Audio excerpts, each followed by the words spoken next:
తక్కువ ఖర్చులో ఎక్కువ గోల్డ్. జూబ్లీ హిల్స్ నుంచి వైజాగ్ వరకు ముకుంద జ్యువెలర్స్ గోల్డ్ హంగామా.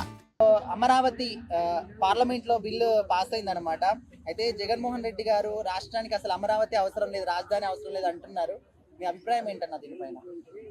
ఇప్పుడు ఆయన మాట్లాడే మాటకు ఒకటే గుర్తుకొస్తుంది, నాలుగు నరము లేదు బొక్క లేదు అని చెప్పేసి.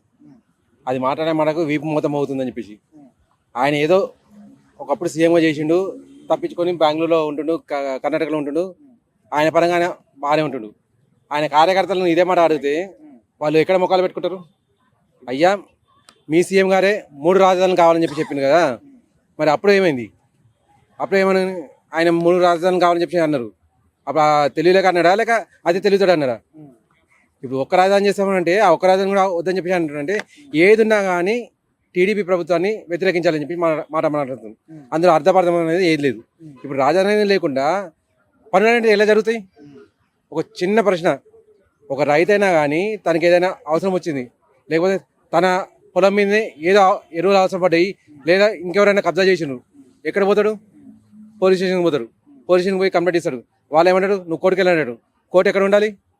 రాజధానిలో కదా ఉండేది. ఏ వ్యవస్థ అయినా కానీ ఒక కోర్టు రాజధాని అనేది ఉంటే రాజధాని నుంచి మొత్తం పాలనా వ్యవస్థ అని చెప్పేసి ఉంటుంది. ఆ పాలనా వ్యవస్థ సక్రమంగా జరగాలంటే దానిపైన ఉండే లీడర్ కూడా సరిగా ఉండాలి. ఇప్పుడు ఈ జగన్మోహన్ రెడ్డి గారు మాట్లాడే మాటలు ఎలా ఉన్నాయంటే పిచ్చోడి చేతిలో రాయి ఇచ్చినట్టే ఉంది. అయితే నేను తల బాదుకుంటా, లేకపోతే ఎదుటిని తల కొడతా అని చెప్పేసి. ఆయన ఉన్నప్పుడు 3 రాజధానులు కావాలని చెప్పేసి ఇప్పుడు రాజధాని అవసరం లేదంటే ఆ రకంగా కనిపిస్తుంది. అన్న, ఇప్పుడు అమరావతి వల్ల రాష్ట్రం ఖచ్చితంగా అభివృద్ధి చెందుతుంది అని చెప్పేసి మీరు నమ్మకంగా చెప్పగలరా? ఖచ్చితంగా చెందుతుందండి. అక్కడ ఉన్నది ఎవరు? నారా చంద్రబాబు నాయుడు. ఒకప్పుడు తెలంగాణ అనేది ఎవరికి తెలీదు. నేను చెప్పేది ఏంటండి, ఒకప్పుడు తెలంగాణ అనేది ఎవరికి తెలీదు. ఎప్పుడైతే ఐటీ హబ్ అని చెప్పి పడిందో అప్పటి వరకు కూడా బెంగళూరు మాత్రం తెలుసు ఎవరికైనా కానీ. ఐటీ హబ్ పడ్డ దేశానికి తెలిసింది తెలంగాణ కూడా ఉందని చెప్పేసి, తెలంగాణలో హైదరాబాద్ కూడా ఉందని చెప్పేసి. అటువంటి పేరు ప్రఖ్యాతలు తీసుకురావడంలో చంద్రబాబు నాయుడు గారు అప్పట్లోనే సత్యనారాయణ, అఫ్కోర్స్ ఆయన మీద కొన్ని ఎలిగేషన్స్ వచ్చినాయి, అది వేరే విషయం. ఐటీని అనేది అభివృద్ధి చెందేలా చేసిండు. అదే పని ఇప్పుడు ఆంధ్రాలో ఉండి రాజధానిని నిర్విఘ్నంగా, అంటే ఎటువంటి ఆటంకాలు లేకుండా ఆమోద ముద్ర వేయించుకున్నాడు. దాంట్లో ఐటీని కూడా తీసుకొస్తాడు. ఆయన ఐటీని తీసుకొచ్చేసి అభివృద్ధి కూడా చేపిస్తాడు.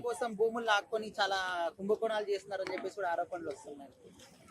ఈ ఆరోపణలు చేసే వాళ్ళకు ఆధారాలు ఉండేయండి క్లియర్గా. ఆధారాలు ఉన్న వాళ్ళు అయితే ఎప్పుడో కెమెరా ముందుకు వచ్చేవాళ్ళు, ఆధారాలు క్లియర్ చూపించేవాళ్ళు. ఏదో రాయి వేయాలి అంతే, తగలకపోతుందా అనే ధ్యాసలోనే కొడుతున్నారు. ఇప్పుడు ఆ రైతులే క్లియర్గా అన్నారు, అమరావతి రాజధాని కోసం మేమే మా స్వచ్ఛందంగా మా సలహాలు ఇస్తామని చెప్పి. ఆ వీడియోలు కూడా మన దగ్గర చాలా ఉన్నాయి. అటువంటిది వీళ్ళు అవన్నీ మర్చిపోయేసి ఏదైనా సరే వ్యతిరేకిద్దాం అంతే. మనం అభివృద్ధి చేయొద్దు, అభివృద్ధి చూపించొద్దు. ఆ 11 మంది ఎమ్మెల్యేలు కూడా నెక్స్ట్ ఉంటారన్న గ్యారంటీ వాళ్ళకి లేదు.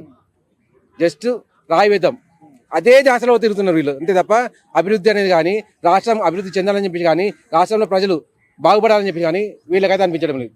ఓకే అన్న, ఖచ్చితంగా అమరావతి వల్ల ఖచ్చితంగా డెవలప్ వస్తుంది. చంద్రబాబు నాయుడు గారు అంటే ఫిజికల్గా చేపట్టుకోకపోయినా మెంటలీగా ప్రతి ఒక్కరిని చేపట్టుకొని ముందు నడిపిస్తారు.